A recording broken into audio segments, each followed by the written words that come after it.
Assalamualaikum warahmatullahi wabarakatuh. Perkenalkan, nama saya Muhammad Alfi Fadilah, perwakilan dari kelompok 2, izin mempresentasikan sebuah makalah yang berjudul Akad Jual Beli, Sewa Menyewa, dan Pinjam Meminjam. Selamat menyaksikan. Let's go. Jual beli adalah persetujuan antara penjual dan pembeli untuk tukar-menukar barang atau jasa dengan uang atau barang lain yang disepakati, di mana penjual menyerahkan kepemilikan barang atau jasa dan pembeli membayar harganya yang diatur oleh hukum positif KUHP Perdata dan hukum Islam dengan prinsip saling ridho atau suka sama suka dengan keadilan agar tidak merugikan kedua pihak dengan objek yang halal, harga jelas, serta ada kesepakatan akad. Unsur utama jual beli yaitu harus ada penjual dan pembeli, dua pihak yang melakukan transaksi.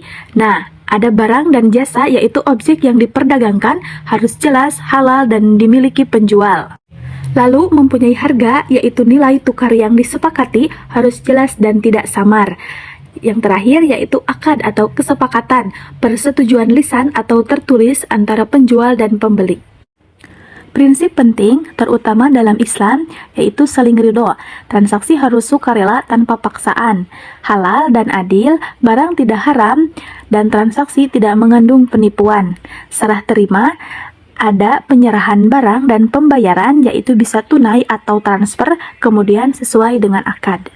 Pinjam meminjam dalam Islam disebut adiyah, yaitu saat seseorang meminjamkan barang miliknya supaya orang lain dapat merasakan manfaatnya. Tapi barangnya harus dikembalikan utuh tanpa bayar apa-apa.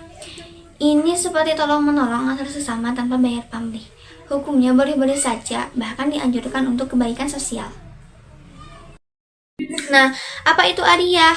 Sederhananya, ariyah itu pinjam pakai barang yang nggak rusak dan nggak habis datanya. Contohnya seperti payung dan sepeda. Pemiliknya tetap punya hak milik, peminjam cuma boleh pakai sementara. Dasar hukumnya, Al-Quran bilang di surat Al-Ma'idah ayat 2, saling bantu dalam kebaikan. Ulama sepakat ini sunnah atau mubah, asal nggak ada unsur riba atau paksaan. Hadis Nabi juga dukung pinjam meminjam untuk kemudahan hidup orang lain. Rukun dan syarat dalam pinjam meminjam ada 4.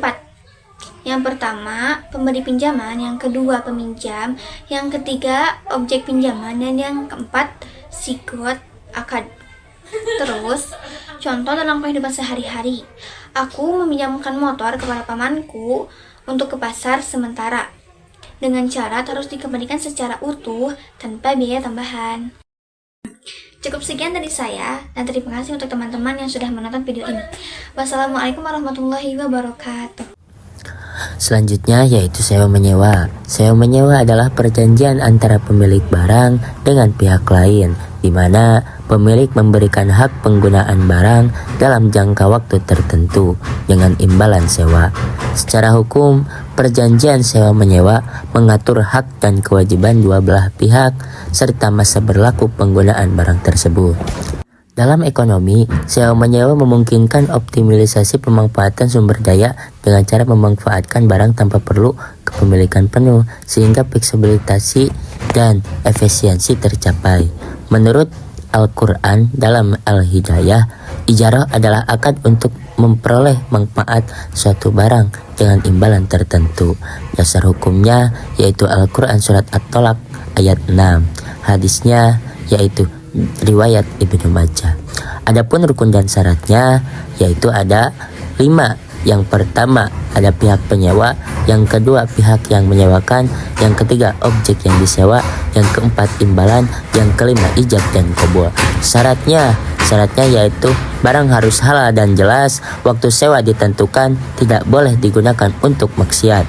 Jenis-jenis sewa menyewa yaitu yang pertama ada sewa menyewa al-a'lain, sewa menyewa benda misalnya rumah, kendaraan. Yang kedua al-a'lama, sewa menyewa jasa misalnya tukang buruh dan lain sebagainya. Hikmahnya yaitu satu, yang pertama yaitu membantu pihak yang membutuhkan tanpa harus memiliki barang. Yang kedua menggerakkan sektor ekonomi jasa. Yang ketiga mendorong produktivitas tenaga kerja. Mungkin hanya itu yang dapat kami sampaikan. Mohon maaf bila banyak kesalahan dan kekurangannya. Wabillahi taufiq wal hidayah. Wassalamualaikum warahmatullahi wabarakatuh.